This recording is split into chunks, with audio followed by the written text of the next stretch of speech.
स्वामी जी के चरणों में कोटि कोटि नमन।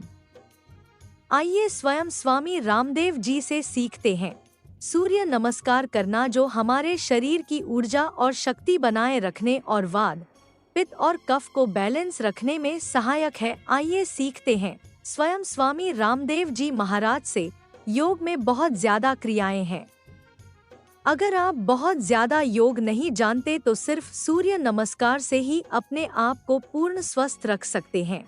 कम से कम 10 बार भी आप कर लेते हैं तो आपको ऊर्जा मिलेगी और शक्ति मिलेगी और पूर्ण स्वास्थ्य मिलेगा।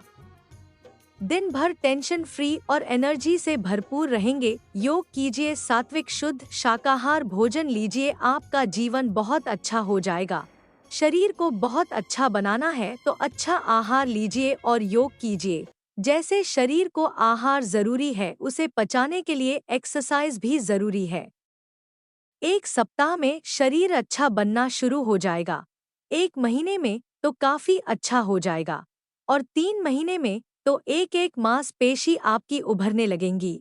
फूल की पंखुड़ियों की तरह आपका शरीर खिलने लगेगा, और 9 महीने में तो योग से नया जन्म हो जाता है। एक जन्म तो हम माँ की कोख से लेते हैं और दूसरा योग से। योग कीजिए, अच्छा आहार लीजिए, अच्छे विचार रखिए। एक कण भी आहार का गलत नहीं जाना चाहिए, इससे बॉडी में इन्फेक्शन हो जाता है। और एक कण भी गलत विचार नहीं आना चाहिए। कोई गलत विचार आ भी जाए तो हटा दीजिए। अच्छा आहार ले, अच्छे विचारों में हम जिए, यही हमारा भौतिक भावनात्मक अस्तित्व और व्यक्तित्व है। जब हमारा फिजिकल हेल्थ, हमारा मेंटल हेल्थ बहुत अच्छा होगा, अच्छे आहार और अच्छे विचार से हम एक अच्छे इंसान ही नहीं बनेंगे, हम सब इस धरती के भगवान बनेंगे, इस धरती के भाग्य विधाता बनेंगे। हम स्वयं उस परम सत्ता के शाश्वत एक प्रतिनिधि बनेंगे। हर एक मानव महामानव बनने की क्षमता रखता है, ये कहना है स्वामी रामदेव जी महाराज का। पूरे शरीर का व्यायाम हो रहा है, पूरे दिशाओं से चारों ओर से शक्ति दे रहे हैं। सर्वांगीय, शारीरिक, मानसिक, बौद्धिक, बाह्य, आंतरिक सब प्रकार के विकास का नाम है योग। जब व्यक्ति विकसित होगा तो सब दिशाओं में विकास होगा। यदि हमारा तन स्वस्थ है, मन प्रसन्न है, बुद्धि कुशाग्र है, तो ही तो प्रगति होगी। और हम यदि स्वामी जी को देख रहे हैं तो वो तो जानकारी का खजाना है। आपको अपने शरीर के बारे में और भी जानकारियां मिलेगी। इन सब बातों का पता लगाने के लिए सुनते हैं स्वामी जी को। प्रणाम स्वामी जी।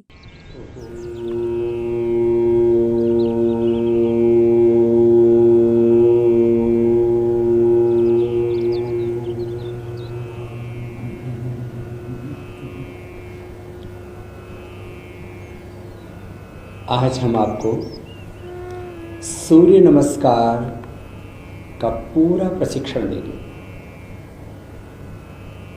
दुनिया में बहुत प्रकार के व्यायाम प्रचलित हैं, बहुत प्रकार की शारीरिक गतिविधियां, चलना, घूमना, दौड़ना, तैरना, खेलना, और इसके साथ साथ अलग अलग प्रकार के परंपरागत व्यायाम, नृत्य और यांत्रिक व्यायाम,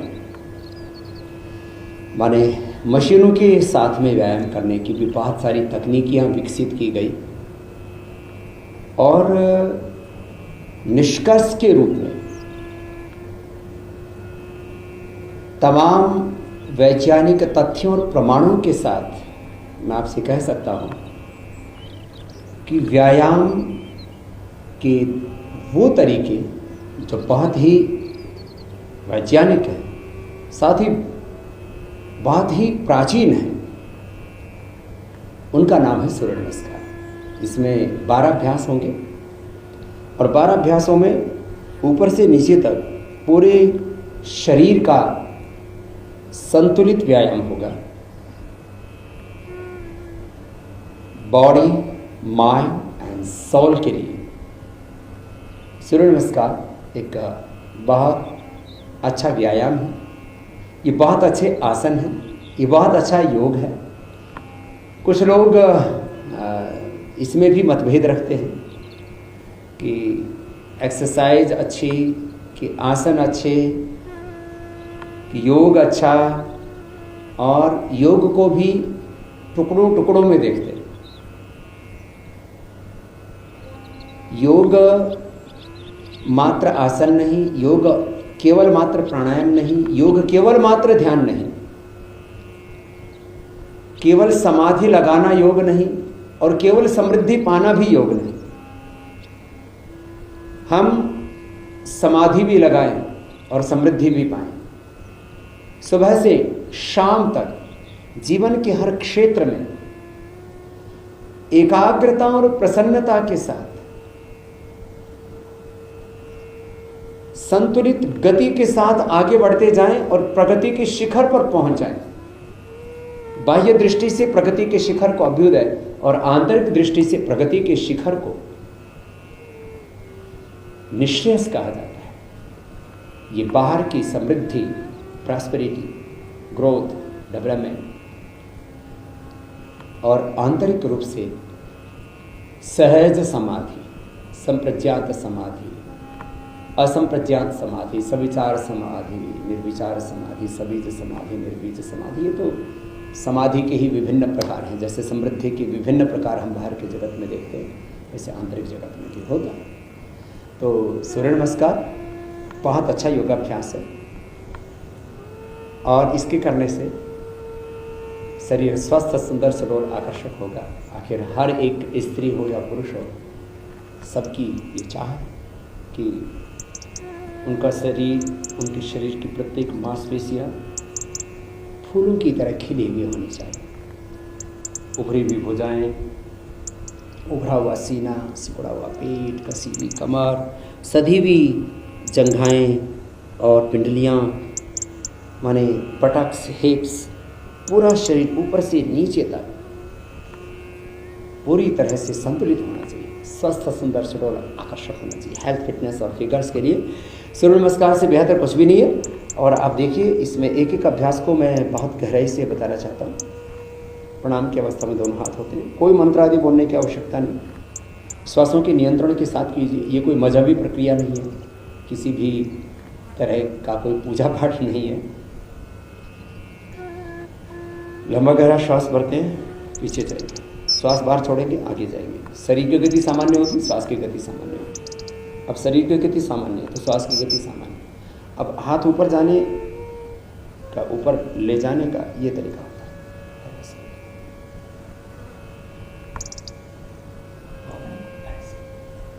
माने हाथ यहाँ से जब ऊपर उठे तो ऐसे ऐसे ऐसे ऐसे ऐसे खुलते गए, और जब ऐसे ऐसे, और पीछे ऐसे जाएंगे। जब पीछे जाएंगे तो सांस अंदर भरेंगे, आगे जाएंगे तो श्वास बाहर छोड़ेंगे। एक श्वास में एक अभ्यास है। मुख्य 7 अभ्यास है, 5 अभ्यासों की आवृत्ति है।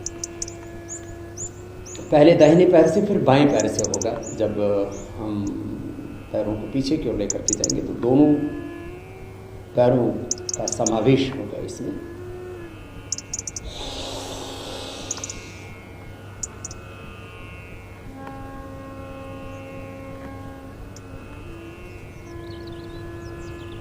श्वास अंदर भरा था, श्वास बाहर छोड़ दी, पूरे आगे झुक जाएंगे। कुछ लोगों के हाथ की उंगलियां ही जमीन तक पहुंच पाएंगी, कुछ लोगों के पंजे भी हाथों की जमीन पर टिक जाएंगे, कुछ लोगों का माथा थोड़ा दूर रहेगा। जो स्वस्थ है उनका माथा भी घुटनों से लग जाएगा। सांस बाहर रोक के रखें, माथा घुटनों से लगाएं। इसमें पूरे पैरों का व्यायाम हो रहा है। पीछे की सारी नस नाड़ियाँ इसमें सध रही है, संतुलित हो रही है। जब पीछे झुकते हैं तो आगे की सारी मांसपेशियों का, जब आगे झुकते हैं तो पीछे की अपोजिट साइड की मांसपेशियों का पूरा व्यायाम होता है। वो अपने रिदम में आते हैं।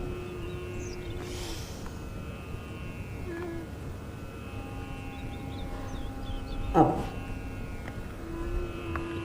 दाहिने पैर पर बैठ जाते हैं। जब दाहिने पैर पर ऐसे बैठते हैं तो दाहिने पैर की पूरी मांसपेशियों का और पीछे वाले पैर की भी पूरी मांसपेशियों का पूरा व्यायाम होता है। दोनों हाथों पर भी बल लगता है, ऐसे धीरे धीरे बैठ जाते हैं। दाहिने पैर पर बैठ, दाहिने पैर की एड़ी खड़ी रहती है, पंजा पूरा ऐसे नहीं टिका रहता, एड़ी खड़ी रहती है ऐसे। अधिकतम कमर को नीचे झुका देते हैं, ऊपर की ओर देखते हैं, कमर नीचे झुकी हुई, इससे छाती का, फेफड़े का भी व्यायाम हो रहा है, हृदय का भी व्यायाम हो रहा है, कमर का भी व्यायाम हो रहा है, पेट का भी व्यायाम हो रहा है, हाथों का, पैरों का भी पूरा व्यायाम हो रहा है। सूर्य नमस्कार से सर्वांगीण व्यायाम, श्वास अंदर रहेगा ऐसे। पीछे झुक रहे तो श्वास अंदर, अब आगे झुकेंगे तो श्वास बाहर। अब पैर की एड़ियां जमीन पर, घुटने सीधे, हाथ की कोहनियां सीधी, सिर झुकाते हैं और नाभि को देखते हैं।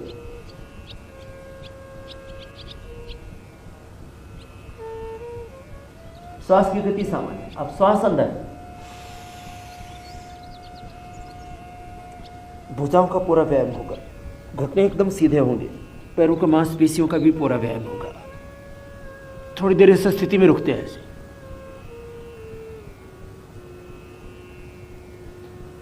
छाती, ठोड़ी, घुटने जमीन के ऊपर टिकेंगे नहीं, उनसे स्पर्श करते हुए फिर सामने से उठ गए।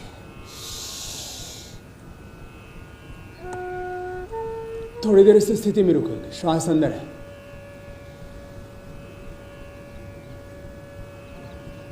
फिर श्वास छोड़ दिया,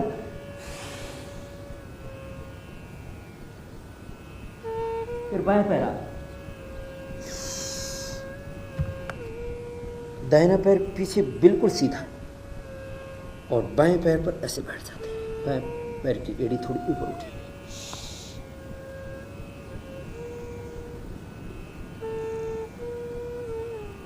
श्वास में। अब दाहिना पैर भी आ गया, श्वास पूरा बाहर छोड़ दिया।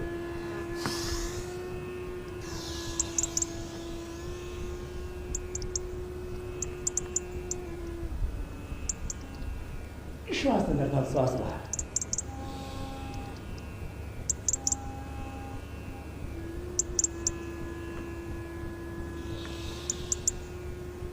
ये एक बार अभ्यास हुआ, एक श्वास में एक अभ्यास। आपने देखा हाथों की मांसपेशियों का, पैरों की आगे की और पीछे की सभी मांसपेशियों का, पेट का, कमर का, पीठ का, फेफड़ों का, गले का, हार्ट का, पूरे शरीर का पूरा व्यायाम हो रहा है। पूरे शरीर को हर दिशा से, चारों ओर से शक्ति दे रहे, ऊर्जा दे रहे। गति से शक्ति पैदा होती है, योग का सिद्धांत है। सर्वांगीण शारीरिक, मानसिक, बौद्धिक, आध्यात्मिक, सामाजिक, आर्थिक, राजनीतिक, बाह्य, आंतरिक, सब प्रकार के विकास का नाम है योग। आप सोचेंगे योगाभ्यास करने से शारीरिक विकास तो होता है, ये तो बात समझ में आती है। मन भी एकाग्र होता है, बुद्धि भी कुशाग्र होती है, पीस ऑफ माइंड भी मिलता है, इतनी बात तो समझ में आती है। योग से शारीरिक, मानसिक, बौद्धिक, आध्यात्मिक विकास तो हो जाएगा। योग करने से पारिवारिक, सामाजिक, आर्थिक, राजनीतिक, ये विकास कैसे होगा? जब व्यक्ति विकसित होगा तो सभी दिशाओं में विकास होगा, क्योंकि व्यक्ति से ही सारा विकास है। यदि हमारा तन स्वस्थ है, मन प्रसन्न है, बुद्धि कुशाग्र है, हम बहुत प्रोडक्टिव हैं, एक्टिव हैं, क्रिएटिव हैं, इनोवेटिव हैं, अग्रेसिव हैं और साथ में पीसफुल भी, उत्साह से, शौर्य से, पराक्रम से, कृतज्ञता से भरे हुए, संतुलित गति है, तो ये तो प्रगति होगी। तो बाहर जो भी प्रगति है, प्रॉस्पेरिटी है, विकास है, समृद्धि है, सब प्रकार की जो खुशहाली है वो हमसे है। यदि हम अच्छे होंगे तो सब कुछ अच्छा ही होगा। इसलिए योग एक बहुत ऊंची जीवन विद्या है, ये योग विद्या। देखिए आपको दूसरी दिशा से करके बताते हैं। तो सुबह सुबह योगाभ्यास कीजिए, सुबह सुबह योग कीजिए, दिन भर कर्मयोग कीजिए। जीवन में आपको स्वास्थ्य मिलेगा, सुंदरता मिलेगी, शांति मिलेगी, संतुष्टि मिलेगी, समृद्धि मिलेगी, सफलता मिलेगी, समाधि मिलेगी, सब कुछ मिलेगा। साइड से करके दिखा रहा हूँ, पहले धीरे धीरे, बाद में तेजी से आप कर सकेंगे।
ये तो मैंने आपको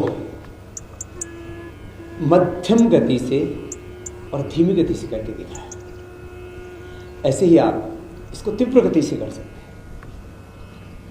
योग में बहुत तरह की क्रियाएं हैं, बहुत तरह के आसन हैं, बहुत तरह के प्राणायाम हैं, बहुत सी मुद्राएं हैं, बहुत सी ध्यान की पद्धतियां हैं। जितना आप सीख पाए, जितना आप कर पाए, उतना ही अच्छा है। आप बहुत ज्यादा योग नहीं जानते हैं, मात्र सूर्य नमस्कार ही आप जानते हैं, तो भी अपने आप को पूर्णतः स्वस्थ रख सकते हैं, खूबसूरत बना सकते हैं और योग के द्वारा अपना संपूर्ण विकास कर सकते हैं। सूर्य नमस्कार 10 बार से प्रारंभ करके आप 25, 50 और 100 बार रोज कर सकते हैं। मैं बहुत से ऐसे भाई बहनों को जानता हूं जो रोज 50, 100 बार सूर्य नमस्कार करते हैं। आप भी करना चाहें तो कर सकते हैं। अभी मैंने आपको धीमी गति से और मध्यम गति से करके बताया, अभी मैं आपको थोड़ा तीव्र गति से करके बताता हूँ। कम से कम 10 बार करने का तो आप अभ्यास अवश्य कीजिए। इससे आपको बहुत शक्ति मिलेगी, स्वास्थ्य मिलेगा, ऊर्जा मिलेगी, उत्साह मिलेगा।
इस तरह से आप ये सूर्य नमस्कार 10, 20, 25, 50, 100 बार कीजिए और सूर्य नमस्कार करके अपने एक एक अंग प्रत्यंग को पूरी तरह स्वस्थ, सुंदर, सुडौल, आकर्षक बनाइए।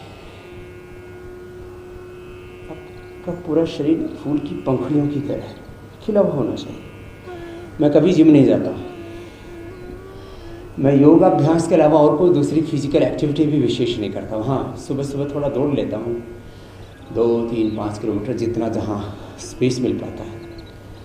लेकिन आपको इतना कहना चाहता हूँ, बचपन में मैं बहुत कमज़ोर था, बाई तरफ पैरालिसिस का अटैक भी हुआ। आज यदि आप भुजाओं को देखेंगे तो भुजाएं भी हमारी स्वस्थ हैं। हाथ, सीना, पेट, कमर, जंघाएं, पिंडलियां, पूरा शरीर ये योग का बना हुआ है। जैसे कुछ कहते हैं ना, मेरा शरीर तो अंडों का बना हुआ है। कोई कहते हैं कि मेरा शरीर तो मुर्गों का बना हुआ है, बकरे का बना हुआ है, क्योंकि उन्होंने अंडे बहुत खाए, मुर्गे बहुत खाए, बकरे बहुत खाए। मैंने अंडा खाना, मीट खाना तो बहुत दूर की बात है, उसको सूंघा भी नहीं है। ये शरीर मांस मछली का बना हुआ नहीं है, ये हमारी संस्कृति नहीं है। और योग तो नॉन वायलेंस पर टिका हुआ है। पूरी दुनिया में भी नॉन वायलेंस की बात हो रही है, लेकिन उस नॉन वायलेंस में हम मनुष्य को मत मारो, मनुष्य को पीड़ा मत दो, इतना तो कहते हैं। लेकिन क्या हमने कभी सोचा, जैसे हम सुखपूर्वक इस जीवन को जीना चाहते हैं और अपने अधिकारों की हम रक्षा चाहते हैं, स्वाधीनता के साथ, आज़ादी के साथ जीना चाहते हैं।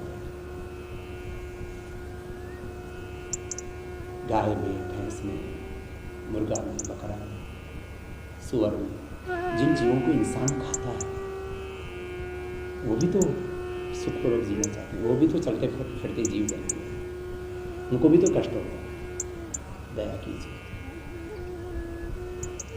Non violence, love and compassion, यही तो योग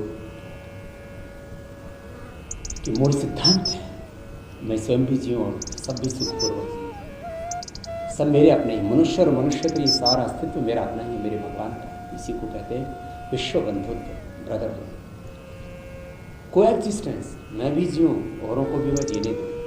एकत्व, एक ही आत्मा, एक ही परमात्मा का विस्तार सन्मुख, एक ही जैसी आत्मा सन्मुख, एक ही जैसा परमात्मा सन्मुख। जिससे ये सब कुछ है वो परमात्मा, जिसके लिए है वो हम सब आत्माएं, और जो दृश्य है वो सारी घटना। ये तीन ही तो सत्य है। आप योगाभ्यास कीजिए, सात्विक शाकाहारी भोजन लीजिए। आज पूरी दुनिया में शोध हो रहे हैं कि रेड मीट से लेकर के अलग अलग प्रकार के जो मांसाहार हैं, इनसे हमारे शरीर में कई तरह के विकार पैदा होते हैं। मैं किसी पंथ को फॉलो नहीं कर रहा हूँ, मैं किसी मजहब को फॉलो नहीं करता हूँ। हाँ, मैं एक योगी हूँ, एक सन्यासी हूँ, उस परंपरा में मैं जीता हूँ, लेकिन जो बात कह रहा हूँ उसके पीछे जो विज्ञान है उसको समझने की कोशिश कीजिए। रोज योगाभ्यास कीजिए और शाकाहार लीजिए, आपका जीवन बहुत अच्छा होगा। देखो, शरीर को बहुत अच्छा बनाना है ना, तो दो चीजें बहुत जरूरी है। एक अच्छा आहार, और दूसरी बात अच्छी एक्सरसाइज। आहार बॉडी का रॉ मटेरियल है। आपको मसल्स मजबूत चाहिए तो आपको प्रोटीन चाहिए, आपको आयरन चाहिए तो उसके लिए फिर आपको हरी सब्जियां और सेब, ऐसे फल जिनसे आपको क्लोरोफिल मिलता है, आयरन मिलता है, तो आपका फिर उससे खून अच्छा होगा। माने यदि आप आयरन नहीं लेते हैं पूरी मात्रा में तो आपके बॉडी में ब्लड की कमी होगी। यदि vitamin, nutritions, micro nutritions, minerals आपने पूरे नहीं लिए तो किसी भी प्रकार की डेफिशिएंसी होगी। यदि आपने प्रोटीन पूरा नहीं लिया तो आपके मसल्स कमज़ोर पड़ जाएंगे, कैल्शियम पूरा नहीं लिया तो आपकी हड्डियाँ कमज़ोर पड़ जाएंगी, न्यूट्रिशंस, माइक्रो न्यूट्रिशंस नहीं लिए तो आपके चेहरे पर झुर्रियाँ पड़ जाएंगे, आप जल्दी बूढ़े हो जाएंगे और जल्दी मर जाएंगे। जैसे इस शरीर के लिए आहार जरूरी है, उस आहार को पचाने के लिए एक्सरसाइज भी जरूरी है। और ताकत तो खाने में कम, पचाने में है। कोई कहे कि जी मांसाहार करने वाले ज़्यादा बलवान होते हैं, ऐसा नहीं है। मनुष्यों में भी ऐसे ही उदाहरण पूरी दुनिया में भरे पड़े हैं। और देखो, हाथी है, घोड़ा है, भैंसा है, बैल है, क्या खाता है? शाकाहारी तो है। खैर, मैं दूसरी बहस में नहीं पढ़ना चाहता, आपको इतना कहता हूँ, शाकाहार ये योग में सबसे उत्तम माना जाता है। 3 तरह के आहार होते हैं, सात्विक, एक रासिक, डाल सकते हैं। जो शाकाहार सात्विक आहार है, अच्छा आहार लीजिए, अच्छी एक्सरसाइज रोज़ कीजिए। 1 सप्ताह में आपका शरीर अच्छा बनना शुरू हो जाएगा, 1 महीने में शरीर काफ़ी अच्छा बन जाएगा, 3 महीने में तो एक मांसपेशी आपकी उभरने लगेगी, फूल की पंखुड़ियों की तरह आपका शरीर खिलने लगेगा। और 9 महीने में योग से नया जन्म हो जाता है। एक जन्म हम माँ की कोख से पाते हैं, दूसरा जन्म हमें योग से मिलता है। तो योग कीजिए, अच्छा आहार लीजिए, अच्छे विचार रखिए। एक कण भी आहार का गलत नहीं जाना चाहिए, इससे बॉडी में इन्फेक्शन हो जाएगा। और एक क्षण भी गलत विचार नहीं आना चाहिए। कोई गलत विचार आ भी जाए तो हटा दीजिए उसको विवेकपूर्वक। परोपि ही मनस पाप किमस्थानी संस्कृत तन्मे मन शिव संकल्प वस्तु आनो भद्रा कृतो यंतु विषय। अच्छा आहार लें, अच्छे विचारों में हम जिए, यही हमारा भौतिक और भावनात्मक अस्तित्व और व्यक्तित्व है। जब हमारी फिजिकल हेल्थ और मेंटल हेल्थ बहुत अच्छी होगी अच्छे आहार और विचार से, तो हम एक अच्छे इंसान ही नहीं बनेंगे, हम इस धरती के भगवान बनेंगे, हम इस धरती के भाग्य विधाता बनेंगे, हम स्वयं उस परम सत्ता के शाश्वत के प्रतिनिधि बनेंगे। हर एक मानव में महामानव होने की, पुरुष में महापुरुष होने की, इंसान में भगवान होने की, हम ब्रह्मास्मि होने की शक्ति है, सामर्थ्य है। उसको जगाइए और योग से अपने जीवन को दिव्य और महान बनाएं। कैसे बनाते हैं पीड़ांतक काढ़ा पतंजलि वेलनेस सेंटर में? तो चलिए जानते हैं। पर उससे पहले अगर आप मेरे चैनल पर नए हैं तो इसे लाइक और सब्सक्राइब कर ले ताकि नई नई जानकारी आपको मिलती रहे। विधि: पीड़ांतक काढ़ा बनाने के लिए हम पतंजलि का पीड़ांतक काढ़ा का रेपर लेंगे। सबसे पहले 2 गिलास पानी को उबलने के लिए रखेंगे, फिर उसमें 2 चम्मच पीड़ांतक काढ़ा डाल देंगे और 15 से 20 मिनट तक उबलने देंगे ताकि काढ़ा अच्छी तरह पक जाए। फिर छान कर ठंडा होने पर पिएंगे। इसको लगातार 15 से 20 दिनों तक इस्तेमाल करने के बाद आपको किसी भी प्रकार के दर्द से राहत महसूस होगा, खासकर कमर दर्द या हड्डियों का कोई भी दर्द हो, आराम आने लगेगा। इसको स्त्री, पुरुष, बच्चे कोई भी पी सकता है। दोस्तों बताइएगा जरूर कि आपको ये जानकारी कैसी लगी।